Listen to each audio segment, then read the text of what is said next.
part of their life, part of their history of their lives. And now, as parents, we get to share that with our kids, and they kind of look at us sometimes like, what? You used to listen to that? But then, a lot of it's well received too, And, yeah. So it's very interesting, how things, there are a lot of things that go in cycles, but I think that's one of those things, as most music is, that's just timeless, that no matter what era you're in, it's always accepted. And yeah, absolutely. So now you have performed with quite a few as a result of your Broadway experience. You performed with the likes of Rihanna and Shakira, Justin Timberlake, Bret Michaels. Of course, you mentioned that. What was it like being on stage and performing with Justin Timberlake? It's so cool. I mean, he's an incredible entertainer, so you kind of feed off his energy, and the crowd is like crazy about him. So anytime you get to work with someone you really admire, it's a really cool thing. It's like you never even think you're going to be able to be in the same room as these people, and then you're like, wow, you admire them so much, and then on top of that, you get to perform with them. It's just like icing on the cake.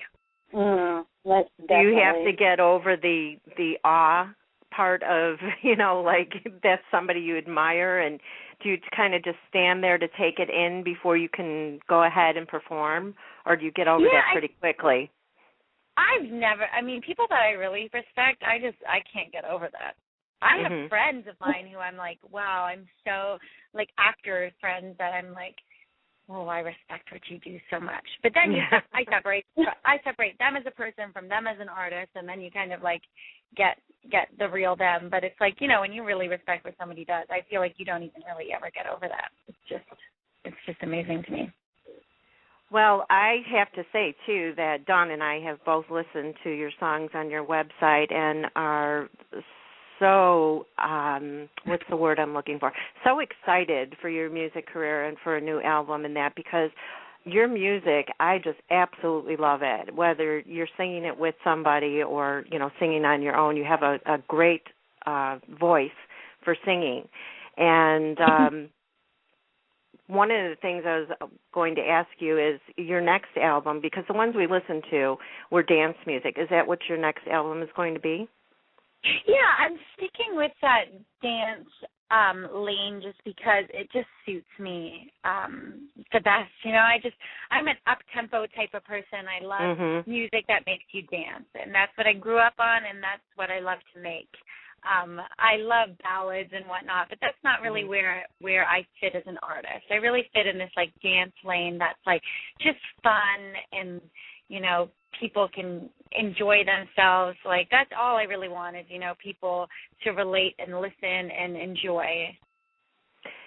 I have to say thank you, because that's one of my favorite things, too. I used to, in my younger days, go out dancing all the time, so I love dance music. And as soon as I started listening to your music, I was dancing in my chair with my headset on.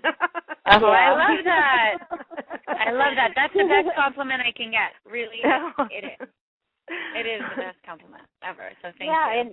And the thing that makes you so unique is that, you dance, you act, you sing. I mean, you've done a little bit of everything in your career, and you're good at all of it. It's not like, it's not like one thing is better than the other. I mean, you are so talented.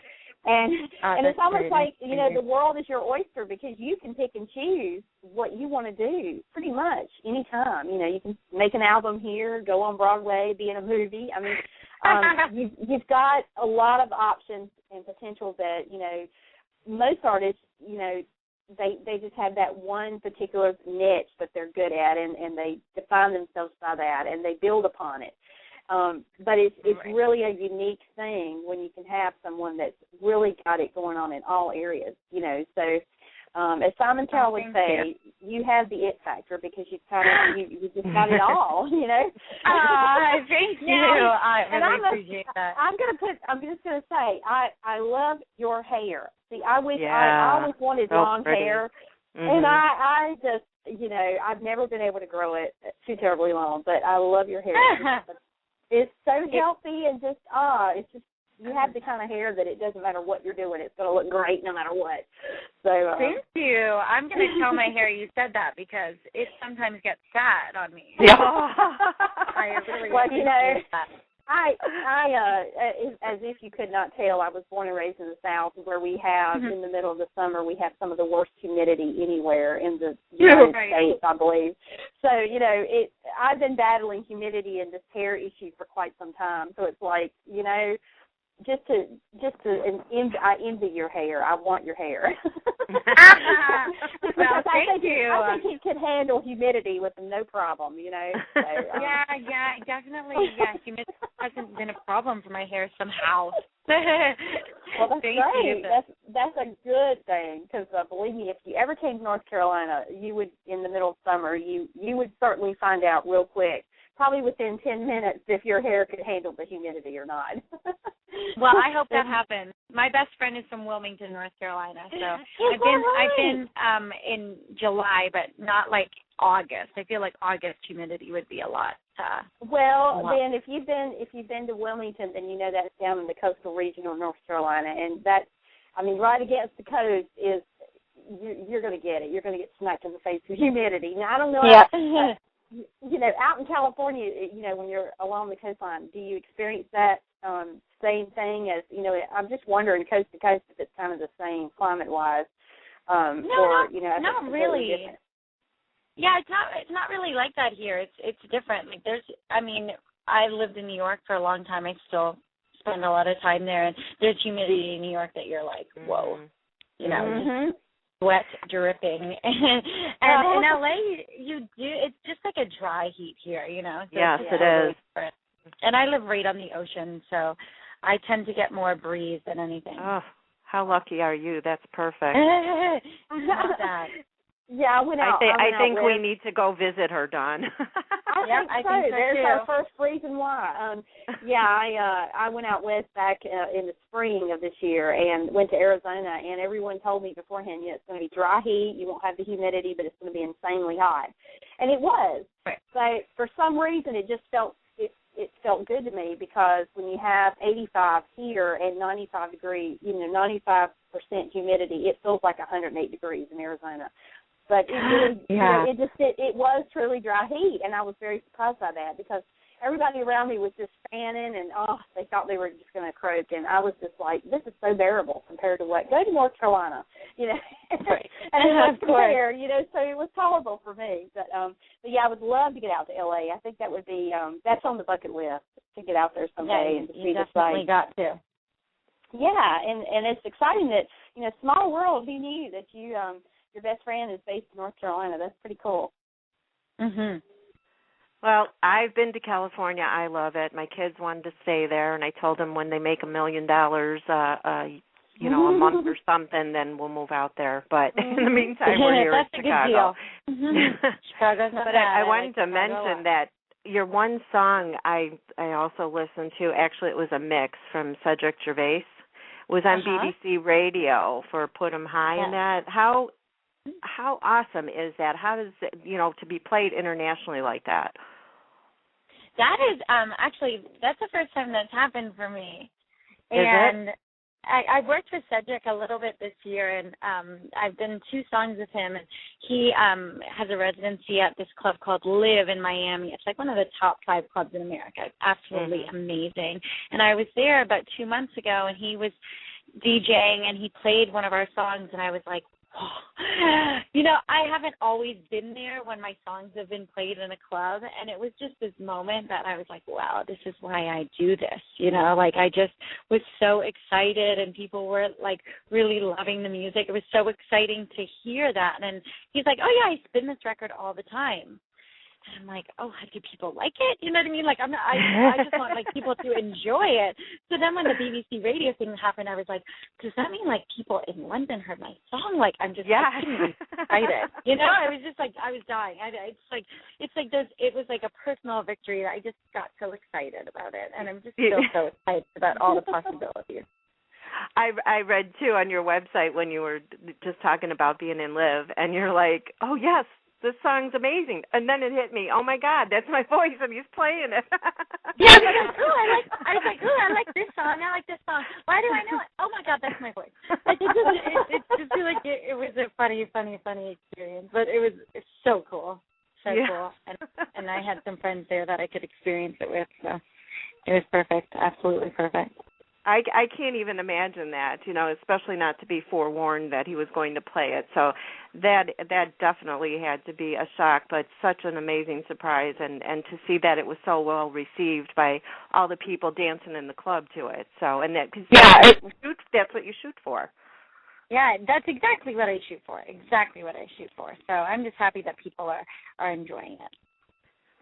Now, I also read that you did an episode of Smash for NBC.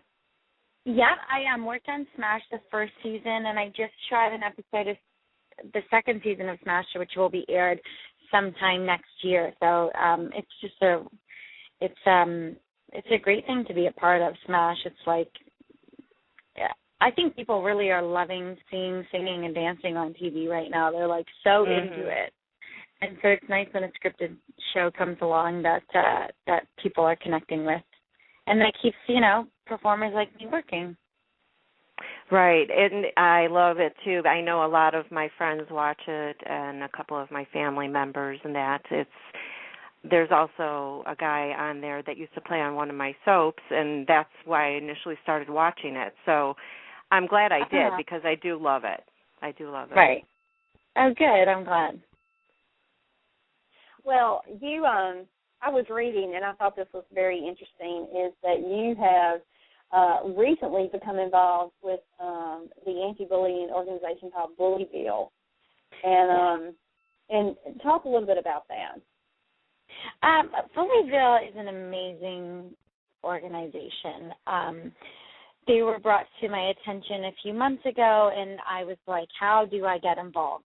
Because I'm really a huge advocate for anti-bullying, and I think growing up as a kid, like in the arts and whatnot, you're just kind of a more emotional person, I feel like, and you're just like so susceptible to, ridicule and judgment, and I feel like a lot of kids now really are experiencing that. So I feel like it's really important to come together and show them that they're not the only one, and that there's other people who have gone through it, people that they look up to.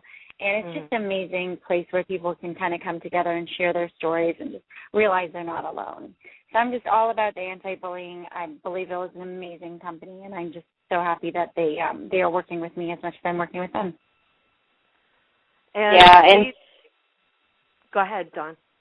Oh, I was just going to say, and no one would ever imagine that you yourself had been bullied, when you were growing up. And, I think a lot of times people tend to forget that no one is immune from it. I think we've all been bullied at some point in time in our lives. And it's really hard. I mean, it is one of those things that, especially with our kids and our generation now, youth coming up, that is such a prevalent issue in society, and it's cost so many their lives because of it. And I think the more awareness that is raised about it, I think that's one of the ways that's going to help defeat, or at least curb the problem.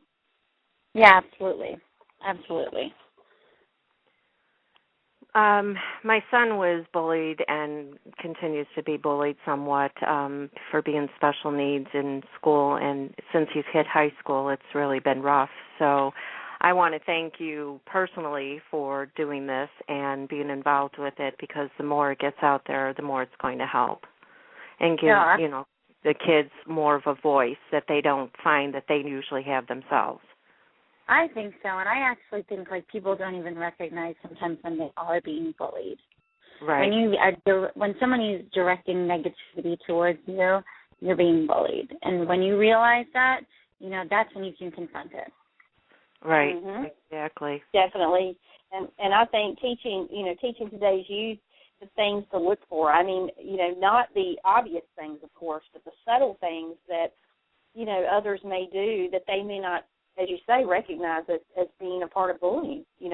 Right. There's so many layers and facets to it that we often think sometimes bullying is in your face harassment kind of thing, and it's so many. There's just so many things that come into play with that, and it all needs to be addressed because I think that's how you stop it. I agree for sure. Well, moving on to a